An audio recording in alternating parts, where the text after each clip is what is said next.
Dudes Reading Comments! Let's go! Okay, first comment. Sabi ni Zoe, kaano-ano niyo po si Kappa Girl? Sa mga di pa nakakaalam at sa mga bago pa lang, si Kappa Girl po ay aking pamangkin. In English, I'm Kuya Dug's nice. Yes po, si Kappa Girl ang aking pamangkin na babae. Sabi ni Sira Shane, ang ganda ni Kappa Girl kapag nakangiti.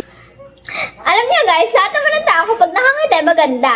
Kaya lagi kayong umiti para lagi kayong maganda katulad ko. O talaga ba? Oo naman. Sabi niya, ang bait niyo talagang tito kay Kappa Girl. At tumukha ni Kappa Girl si Bini Aya. At ikaw, kamukha mo po si Daniel Padilla. Ang masasabi ko lang dyan, actually dati talaga parang no joke lang ako na kamukha ko daw si Daniel Padilla hanggang sa, hindi ko lang, siguro nakikita na nga nila na medyo may kahawig ako. Meron ba?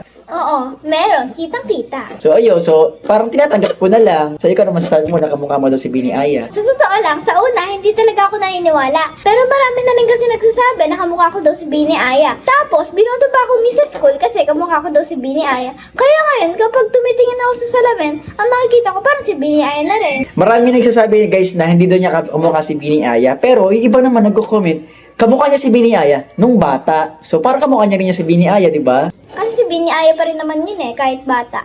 Tsaka idol niya si Bini Aya sa lahat ng Bini.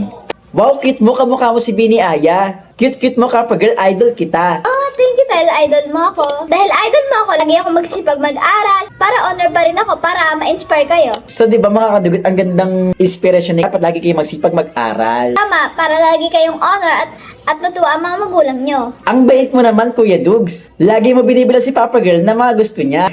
Papa Girl. Mga kadugyot, binibilang ko naman si Papa Girl na mga gusto niya dahil yun naman ay reward niya dahil honor siya.